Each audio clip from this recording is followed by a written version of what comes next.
morning. It's early Sunday morning, about 6 a.m. Super excited to be heading to Canada to see my good buddy Carl Coeur, who I've snowmobiled with and filmed with for years. He has an epic collection of two-stroke motorcycles, so super pumped to go check out those bikes, and we're going to have a lot of fun on the way there. So we're going to ride the BMW GS. It's going to be a 2-day trip up to Sicamous, British Columbia. Been a long time since I've been to Canada. I love Canada. One of the reasons I love Canada so much is I'm from the UK, and Canada kind of has that nice blend of like British and American together. So it'd be really nice to be up there again and see some good people and some really cool motorcycles. So here we go. Let's go. All loaded up. Got all my stuff for a week on the road. Gonna stay with my buddy Tristan in Coeur tonight. This bike is a 2016 BMW GS 1200, a standard GS, it's not an adventure. I have street tires on it, so it's basically a big street bike. I haven't really ridden this one off-road, and I'm not really sure I want to.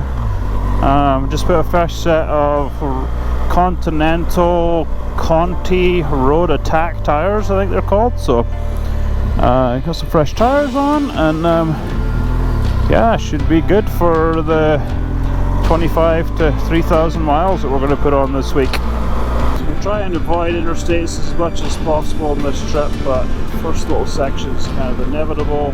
Gotta get out of the flats of southeastern Idaho, out of the desert, and then we'll get up into the mountains. Some more twisty roads. Bad start, we got deer on the interstate. I thought deer weren't supposed to be on the interstate. Oh, look at him, jumping over the fence. There's always that feeling when you leave on a motorcycle trip, you get on the bike and you're just like, I don't know if I can do this every day for the next week. I just finished watching The Long Way Home with Charlie and Ewan. Fantastic show, they did such a good job. Those series have been a big part of my inspiration to ever get into the adventure motorcycles from the start. This latest one, Long Way Home, on the old bikes going through Europe was really good.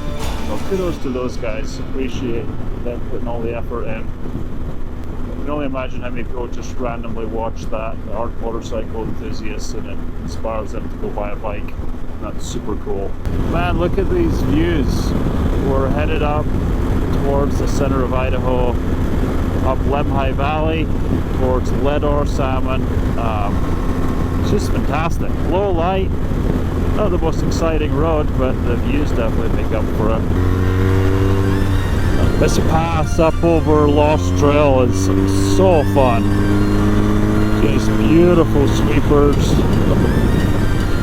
This is the same pass I did on the S-Rad that was snowing. Much better conditions this time. Probably a better bike for this, to be honest. GS is such a fantastic motorcycle. So easy to ride.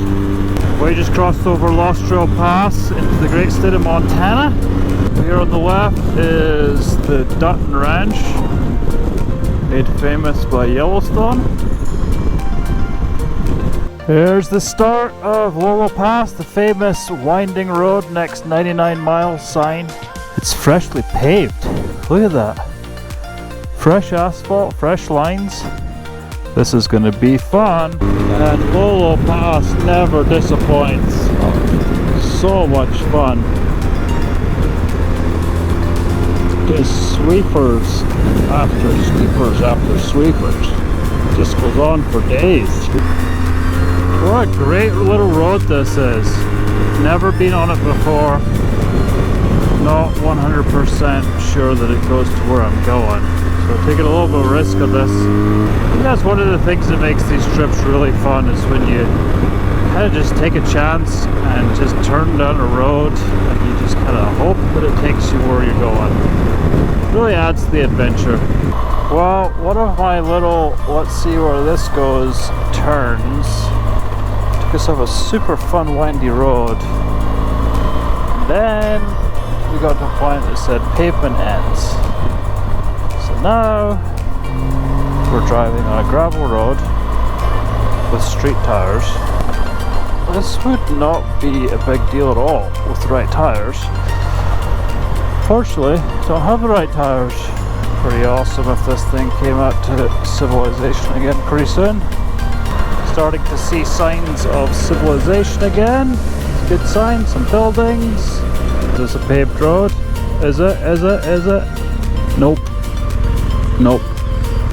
Nope, still not paved. Actually, it looks like worse gravel.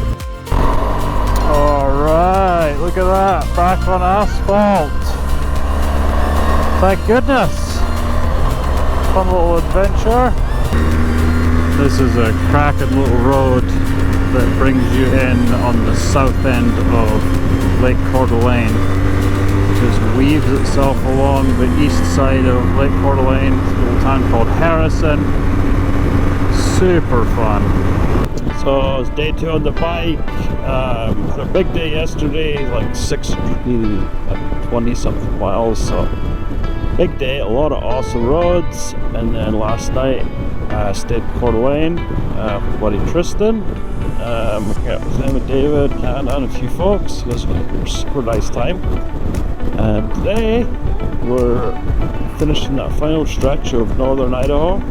I'm going to go across the border and into Canada. Enjoying the last couple of twisty corners of the US.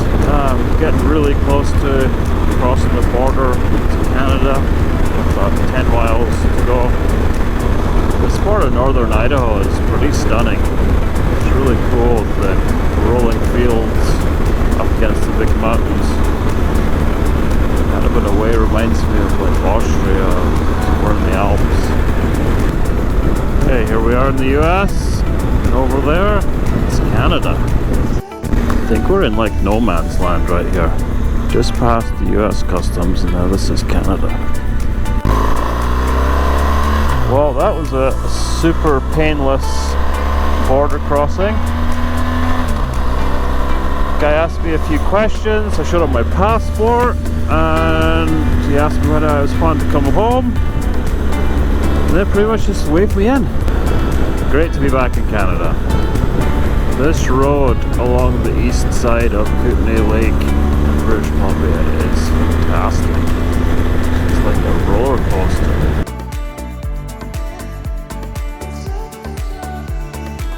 Heading on to the ferry, crossing Kootenay Lake, beautiful British Columbia. This is pretty weird. I get my own little motorcycle parking.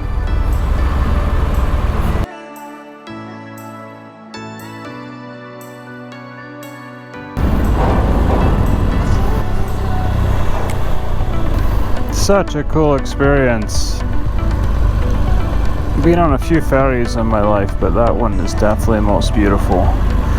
Super cool. Just love Canada. These two ladies in front of me are so rad. At first I thought they were with their husbands with the other group, but after chatting to them, turns out they're just out for a little trip. Just two girlfriends. The one lady said, she says, yeah, my husband's at home, probably watching YouTube or something, or whatever he does. I'm like, damn. 70-year-old lady out on her power lane, she left her husband at home. That's pretty cool. This is Caslow, British Columbia. A really neat little town. Naturally, motorcycle roads lead you to little towns like this. Places that you typically would never go to. Which is really cool. We're grateful to be able to do trips like this. Big thanks to my wife Lisa for allowing me these freedoms. This is motorcycling, folks. I don't think it gets a whole lot better than this when it comes to touring. I have ridden in Europe a little bit, and Europe is a different experience for sure. I think it's really cool in Europe, especially the Alps, is that there's so many passes that go over the peaks of the mountains. Not much of that in North America. Our mountains are just as spectacular, but the roads typically tend to follow the valleys, river bottoms. Another BC ferry. Made it on time. It's cool coming on a bike because you get your own little spot. Another ferry. We're on the final stretch now. Revelstoke. So cool to be back here. Spent a lot of time here over the years snowmobiling, filming snowmobiles, all the way up in there. It's really cool to be back. Super cool old town. Oh, here we are, CKMP. Ho ho ho. Hey, hey, hey! Are you lost, man? I think I'm in the right place. Good to be back at CKMP. Yeah. Thanks for coming. Yeah. Quite a collection. Yeah, well, we got a little flavor from the 70s. We got some 80s. Yeah. Kind of the end of the 2000s, or 2000s, 2010s, whatever. So we got basically 4 decades of All two strokes. all 2 strokes. Yep. So you got 3-cylinder. Single, twin, and a 4. Band. I'm so excited. It's easy math. 1, 2, 3, 4. 2-stroke street bikes are pretty rare, and it's amazing you have 4 running. We've got quite a few. There's probably 60 motorcycles on the property, and a good portion of them are, ready to run within a little bit of time. Yeah. Sometimes we drain the fuel in them and store them that way, but I'd like to have them ready to go, or at least try to. I'm so excited. I grew up watching 500 GPs, and so RG 500. That's about as cool as it gets. I'm so excited. This is like 4 birthdays and a Christmas for me. I'm so pumped. It's box stock But a trim. 500 2-stroke's like 1,000 4-stroke. Kind of. Yeah, not by today's standards for sure, but in the era, like, for sure. Because I think these things were rated at 95 horse, and that was pretty mild, like, so with a set of pipes and just cleaning up the porting in them, like, nothing crazy, just matching it, and rotary valve, make sure that's all matched, and jetting them. They're pretty easy to get 120 horse out of those things. Is it true that you're supposed to ride these covering the clutch in case it seizes? I don't know. That's what they said when they raced them. Really? Yeah, I don't know if that's true. Just, usually they go down, like if it's, I don't know. If it's jetted spot on, man, you should be able to spank it until it runs out of gas. Really? A long time. They actually, and this thing was pretty cool because the exhaust valves in it, so they used a volume chamber in these. So it's basically a drum with a hole in it, and then that added volume to the pipe. So that was, a performance, so they could have, more aggressive porting in it. Yeah. And then the Aprilia is a RGV 250, right? Yeah, and then that would be more like a guillotine style valve where it actually changes side of the port height, but it's, goes into the exhaust port to make the, kind of like modern technology. And this one's got some Stan Stevens, the cylinder heads, and Stan Stevens exhaust, and the Aero exhaust on it as well. Beautiful, and whoever hand stitched that sure does a nice job. So the development on 2-stroke sport bikes ended a long time ago, but if they had the technology that we have in like new snowmobiles, how much better would they be than these? Yeah, it'd be astounding. Honestly, I think it would rival 4-strokes. Like, you think the 600 2-strokes are really high performance, and man, in pretty mild tune, they're 120 horsepower, and the race ones are 150 out of 600 and with cc's. fuel injection, direct injection, they're so much more tunable. Yeah. Electronic power valves. Yeah, exactly. And that's in twin configuration, or like a parallel twin configuration. So in a V, I don't know, it definitely can smooth things out and rev them, and then you get more power yet, like in race form. Why do you like 2-strokes so much?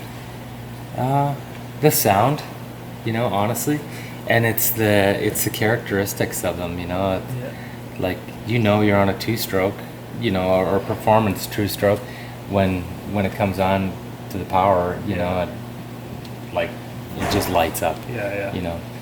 And if that doesn't make you smile, then you're dead inside.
so much fun riding these bikes. Thank you so Glad much. you enjoyed it, man. You've checked a lot of things off my bucket list. Four decades of 4 two-stroke. 2-strokes.